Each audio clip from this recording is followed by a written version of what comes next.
स्वीकार्य अभिवादन। नमस्कार। यशपाल के उपन्यास अमिता के धारावाहिक वाचन का आज प्रस्तुत है 20वां अंक। वापी का मन संध्या से ही भयंकर आशंका की दुश्चिंतता में डुबकियां ले रहा था। मध्याह्न में महारानी को नगर विहार से लौटने पर आहार के पश्चात विश्राम के लिए पर्यक पर सुला दिया गया। अमिता दोपहर की नींद से उठी और हिता उसका मुख धुला रही थी। प्रासाद के कर्मांत धिष्ठायक का प्रहरी संदेश लाया था कि महारानी के निद्रा विश्राम के समय हिता सामंत की सेवा में प्रस्तुत हो। सामंत की आयु और उसका संयमित स्वभाव जानने के कारण वापी को हिता के लिए कुछ अन्य चिंता थी। उसने बेटी के सामंत द्वारा बुलाए जाने का कारण अनुमान कर लिया था। नगर में राजमाता की स्मृति से बालिका महारानी के असंयमित व्यवहार और महाअमात्य की ड्योढ़ी पर पूर्व सूचना बिना महारानी के पहुंचने का उत्तरदायित्व उसकी बेटी हिता पर ही तो था। वापी बेटी को समझाकर थक गई थी कि महारानी के मन में मां की स्मृति जगाने की मूर्खता और अपराध न करे, पर हिता ने मां की चेतावनी पर ध्यान न दिया। उस रात्रि प्रथम प्रहर में महारानी के निद्रागत हो जाने पर हिता फिर संदेश पाकर यवनी के साथ सामंत प्रताप के आंगन में गई। 1.5 घड़ी बीत जाने पर बेटी ना लौटी तो वापी का सिर चिंता से फटने लगा। वापी अमिता के पर्यक के समीप अपनी कथरी पर पड़ी थी। मुंह आंचल में छिपाए और शरीर कथरी में ढांके आंसू बहा रही थी। रोने के शब्द से महारानी की निद्रा में विघ्न की आशंका थी। ऐसी गर्मी में वापी को कथरी ओढ़े देखकर एक दासी ने कौतूहल से पूछा, इस गर्मी में तुम्हें वातास प्रिय नहीं लगता? कथरी ओढ़कर लेटी है? हाँ बहन, वापी ने स्वर वश में कर उत्तर दिया। ठंड लग रही है। बेटी आ जाए तो आलिंद में जाकर लेट जाऊंगी। लगभग मध्यरात्रि में हिता सजीव व सा शरीर अमिता के शयन कक्ष में लौट आई। वापी के प्राणों में प्राण आए। मां बेटी की अवस्था जानने के लिए उतावली थी। मन में आशंका थी बेटी को न जाने कितने कोड़े पड़े होंगे। वापी हिता की बाह से पकड़कर तुरंत आलिंद में ले गई। बेटी के शरीर को मार के चिन्हों के लिए टटोला और सधे सुर में पूछा, क्या हुआ रे? कुछ भी तो नहीं। अंधेरे में वापी बेटी के मुंह और नेत्रों का भाव न देख सकी, परंतु हिता के स्वर की निर्भयता ने उसकी आशंका को दूर कर दिया। वापी स्वर दबाकर बोली, क्या हो गया है तुझे? क्यों अपने सिर कुल्हाड़े के तले रखने की हट कर रही है? मैं क्या कर रही हूं? हिता ने दबे स्वर में खिन्नता प्रकट की। अम्मा, तुझे जाने क्या क्या दिखाई देता है? सामंत पूछ रहे थे, महारानी तो नगर विहार करने गई थी। शिविका महाअमात्य की हवेली में ले जाने की अनुमति किसने दी? मैंने कह दिया। महारानी नगर में पौरजन के सम्मुख सखी भद्रलेखा की क्रीड़ा और संगति के लिए आग्रह कर रोने लगी तो मैं क्या कर सकती थी? सामंत ने पूछा, महारानी तो राजमाता को भूलकर विनोद में लीन थी। माता की स्मृति कैसे लौट आई? मैंने कह दिया, महारानी कई दिन से स्वप्न में माता का दर्शन करती हैं। वापी ने चेतावनी दी, तू चुड़ैल बहुत दक्ष बनती है। सामंत प्रतिहारी यवनियों से नहीं पूछेंगे? हिता ने उपेक्षा के स्वर में उत्तर दिया, तू मेरा समर्थन नहीं करेगी? हिता को निशंक निश्चिंत ग्रीवा उठाए चलते देख मां का हृदय आशंका से बिंध गया। आंखों में आंसू आ गए। दूसरे दिन दूसरा पहर न बीत पाया था कि वापी हिता की अवस्था देखकर और भी व्याकुल हो गई। दोपहर में वापी और हिता महारानी के भोजन का आयोजन कर रही थी। तभी यवनी मोहा अवसर देखकर हिता को संकेत से एक और बुलाकर कान में कुछ कह गई। हिता महारानी को भोजन कराते समय भी अस्थिर थी। बार बार महारानी के लिए नई पुतली लाने की चिंता प्रकट कर रही थी। दोपहर में महारानी के पलंग पर लेटते ही उद्दाल से कहा और कंचुकी पालित को रक्षा के लिए साथ लेकर शीघ्र पुतली ले आने के लिए निकल पड़ी। व्याकुल वापी चिंतित थी। हिता ने लौटने में विलंब नहीं किया। आधी पौन घड़ी में ही लौट आई, पर उसके मुख को देखने से शंका होती थी।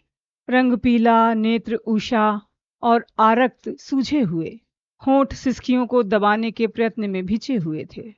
महारानी की निद्रा समाप्त होने की प्रतीक्षा में वह भित्ति की ओर मुंह आंचल से आंसू पोंछती जा रही थी। अमिता जागी। हिता आंचल से मुख पोंछकर सेवा में उपस्थित हो गई। बालिका ने पूछ लिया, हितू, तू रो रही है? हिता ने महारानी से सिर में भयंकर पीड़ा के लिए क्षमा मांगी और संभल जाने का यत्न किया। वापी जानती थी पीड़ा हिता के सिर में नहीं, हृदय में थी। वापी ने कंचुकी मामा उद्दाल से हृदय के भयंकर सिर पीड़ा के कारण असहाय हो जाने की बात कहकर बेटी को एक और आलिंद की कथरी बिछाकर लिटा दिया। परंतु अमिता स्नेह से अधीर होकर बार बार हिता को पुकारती और समीप चली जाती। हिता की सिर की पीड़ा का समाचार अंतापुर में फैल गया। वापी रात के दूसरे पहर में बेटी को समीप लिटाकर उसकी सिर की पीड़ा का कारण पूछने लगी। हिता ने आंखों पर हाथ रखकर सिसकियां लेते हुए बताया, राजपुरुष उसे पकड़कर ले गया है, कोई नहीं जानता कहाँ, किसी अंधकूप में जीवित है अथवा। मौसी ने हिता को बताया कि राजपुरुष ने मोद को पकड़ लिया है। बेचारे मोद ने चोरी भी नहीं की थी, हाथ भी नहीं लगाया। मोद नगर के देवालयों में शंख बजाकर ऊंचे स्वर में देवताओं से राजमाता महारानी के शीघ्र लौट आने की प्रार्थना करता था और दूसरे लोगों को भी ऐसा ही करने को कह रहा था। कई दिन से वह प्रातः और संध्या समय अनेक देवालयों में घूमता फिरता था। राजपुरुषों का ध्यान उसकी ओर गया। उन्होंने उसे कुछ दिन से ऐसा करते हुए देखा था, फिर उसे पकड़कर ले गए। 30 दिन से बिट्ठल अपने कलाकार दास को ढूंढता फिर रहा था। बिट्ठल ने नगरपाल के द्वार पर जाकर प्रार्थना की, मेरा दास भाग गया है अथवा किसी ने बांध लिया है या किसी ने हत्या कर दी है, नगरपाल सहायता करें।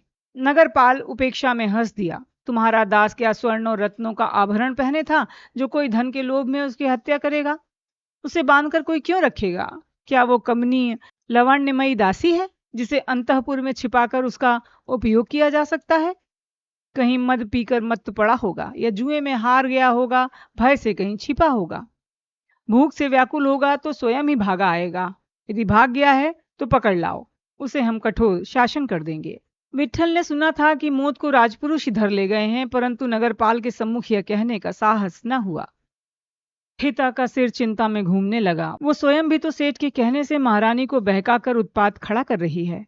अनेक घटनाएं महारानी का गाय और बछड़े को देखकर नगर पथ पर रो पड़ना, बिना पूर्व सूचना के महारानी को माता के प्रत्यागमन का अनुरोध करने के लिए महाअमात्य के घर पहुंचा देना, उसने क्या क्या कर डाला था। यदि सामंत प्रताप और महाअमात्य यह भेद जान पाए तो उसका सिर कंधों से पृथक होने में कितना समय लगेगा। हिता ने कल्पना से देखा, एक बधिक उसकी गर्दन पकड़कर काष्ठ पर रख रहा है, दूसरा बधिक विकराल कुलिश उसके सिर पर उठाए खड़ा है। उसका शरीर पसीने से भीग गया। हिता रात भर चिंता करती रही। जिस मार्ग पर वो इतना आगे बढ़ चुकी थी उससे लौट जाने में भी रक्षा नहीं थी। मोद यदि किसी अंधकूप में पड़ा बिसूर रहा है तो उसकी रक्षा के लिए केवल महारानी राजमाता से प्रार्थना का ही अवलंब है। महाअमात्य के सम्मुख ऐसी प्रार्थना का अर्थ मोद और स्वयं की ग्रीवा का तत्काल बधिक के काष्ठ पर रखा जाना होगा। मोद के लिए वो जिस पथ पर पांव रख चुकी है उससे लौटना संभव नहीं था। अब चाहे जो हो, वह बालिका महारानी को राजमाता की स्मृति से व्याकुल करके महाअमात्य को राजमाता के प्रत्यागमन के लिए विवश कर देगी। महाअमात्य से भयभीत नहीं होगी, भय में रक्षा नहीं है। हिता के गुप्त सुझावों और प्रोत्साहनों से माता के लिए अमिता की व्याकुलता बढ़ती जा रही थी। हिता एक और तो सामंत प्रताप के आदेशानुसार बालिका की मन की शांति के लिए उपचार करवाती, दूसरी ओर बालिका को संकेतों द्वारा माता की सुध दिलाकर उपचारों को व्यर्थ करती। हिता ने इस विषय में अपनी विवशता प्रकट करने के लिए सामंत प्रताप की सेवा में निवेदन किया। संभव है स्थविरों के आशीर्वाद से बालिका का मन स्थिर हो सके अथवा किसी तांत्रिक के कवच से महारानी की सुधि माता की ओर से हट सके। सामंत का भी ऐसा ही विचार था। उन्होंने महाविहार में महास्थविर जीवक से बालिका महारानी के मन की शांति के लिए पाठ कराने की प्रार्थना की। हिता ने अमिता के मन में पुतली के एक नए खेल के लिए कौतूहल उत्पन्न किया। अमिता के बार बार पूछने पर एकांत अवसर देखकर अमिता के कान में सुझाया, महारानी अम्मा के तीर्थ तब से लौटने का खेल खेलें।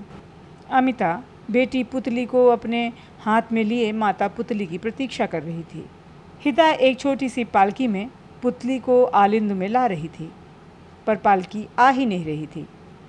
विलंब से उद्विग्न खिन्न स्वर में अमिता ने पुकारा, पुतली की अम्मा को लाओ, लाती क्यों नहीं? बालिका महारानी की खिन्नता भरी पुकार सुनकर हिता कक्ष में आई। उसने ठोड़ी पर उंगली रखकर कातर स्वर में विवशता प्रकट की। महारानी, पुतली की माता रूठ गई हैं, तीर्थ तब से नहीं आती। कहती हैं बेटी महारानी बन गई है, अब बेटी लेने आएगी तभी हम आएंगे।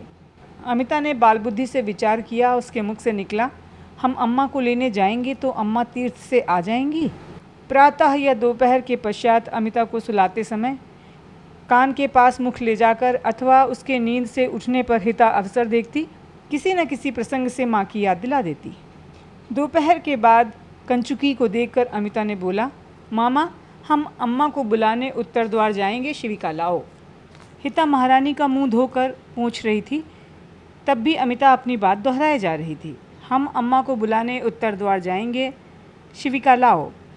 हिता उद्दाल को समीप देखकर महारानी को समझाने लगी, नहीं महारानी, तीर्थ बहुत दूर है, 100 योजन, मार्ग बहुत बीहड़ है, मार्ग में बहुत भालू सिंह आदि हैं। अमिता बोली, हम धनुष भाले अंगरक्षक ले जाएंगे, हम बब्रू को भी साथ ले जाएंगे, बब्रू सिंह को मार देगा। उद्दाल चिंतित था, क्या करे। महारानी के माता को तीर्थ यात्रा से लौटाकर लाने के लिए उत्तर द्वार जाने की इच्छा के बाल आग्रह का वृत्तांत सामंत प्रताप के सम्मुख निवेदन करने का साहस न था, न पूरे वृत्तांत की आवश्यकता थी। बालिका महारानी की नगर विहार की इच्छा का समाचार देने से भी शिविका आ जाती। उद्दाल ने सामंत के सम्मुख जाकर निवेदन किया, महारानी नगर विहार के लिए जाना चाहती हैं। बालिका महारानी प्रजा के सम्मुख जाकर राज सम्मान और राजगौरव के अनुकूल व्यवहार नहीं कर पाती थी। महाअमात्य ऐसी घटनाओं से खिन्नता अनुभव करते थे। उन्होंने सामंत प्रताप को परामर्श किया था, देवता और राजा दर्शन के लिए दुर्लभ हैं, प्रजा ऐसे दर्शन का भार नित्य नहीं संभाल सकती। ऐसा अवसर प्रजा के लिए नित्य आने से प्रजा की दृष्टि में उसका महत्व समाप्त हो जाएगा। राजप्रसाद में महारानी के विनोद के लिए कौन सा साधन दुर्लभ हो सकता है? उन्हें राजप्रासाद के बाहर जाने की इच्छा क्यों है? सामंत यत्न करता कि महारानी नगर में जाने की इच्छा अनुभव न करें। सामंत ने उद्दाल से महारानी के नगर विहार की इच्छा का संदेश पाकर उसके विनोद के लिए नटी का कौतुक करवाने की आज्ञा दी, परंतु महारानी ने हट नहीं छोड़ा। सामंत को महारानी के लिए शिविका प्रस्तुत करने का आदेश देना पड़ा। सामंत प्रताप ने महारानी के उत्तर सिंह द्वार तक विहार के लिए शिविका प्रस्तुत करने का आदेश तो दिया, पर नगरपाल को संदेश दिया, महारानी अमुक मार्ग से उत्तर सिंह द्वार तक विहार के लिए जा रही हैं, मार्ग में भीड़ अथवा उनके शुभ होने का अवसर न रहे। उस समय सामंत महारानी की नगर विहार की इच्छा से विशेष रूप से आशंकित था, क्योंकि मगध सेना कलिंग राज्य के कई योजन भीतर आ चुकी थी। प्रतिदिन सैकड़ों सैनिक युद्ध क्षेत्र से लौट रहे थे। उत्तर से भागकर ग्रामीण प्रजाजन कहीं भी शरण न मिलने पर राजपथ के दोनों ओर हवेलियों के आलिंदों में ही पड़े रहते। नगर की अवस्था बहुत विरूप थी। महारानी की शिविका द्रुत गति से उत्तर सिंहद्वार की ओर बढ़ती जा रही थी। नगर पाल की सावधानी से नगर के पथ पर केवल सशस्त्र सैनिक ही थे। सैनिक महारानी का जय घोष कर रहे थे, नतशिर होकर सम्मान प्रकट कर रहे थे। अमिता ये व्यवहार देखकर प्रसन्न थी और विस्मित भी। नगर के सिंहद्वार पर और अधिक सैनिक थे। सैनिकों ने बालिका महारानी के प्रति विधिवत सम्मान प्रकट किया। महारानी को सिंहद्वार के सम्मुख पथ पर नगर की ओर आते यात्रियों का समूह दिखाई पड़ा। प्रायः सैनिक थे। इन सैनिकों के वस्त्र चिथड़े हो गए थे। कुछ लोग लाठी बल्लम के सहारे लंगड़ा रहे थे। कोई दो दो सैनिक कंधों पर मोटा बांस लिए और बांस में चादर या धोती बंधी थी। उस चादर या धोती में वो किसी सैनिक को उठाए ले जा रहे थे। उन्हें देखकर अमिता ने कहा, अरे अरे, ये कैसी शिविका है, हम उस पर बैठेंगे। राजकीय शिविका के अंगरक्षकों के नायक ने समीप आकर महारानी को समझाया, परम भगवती, वो घायल सैनिकों की शिविका है, महारानी के योग्य नहीं। अमिता कुछ क्षण विस्मय में मौन रह गई। नई वस्तु देखकर आग्रह किया, हम देखेंगे। आज के अंक में इतना ही। अगले अंक के साथ आप लोगों से फिर होगी मुलाकात। तब तक के लिए दीजिए अनुमति। नमस्कार।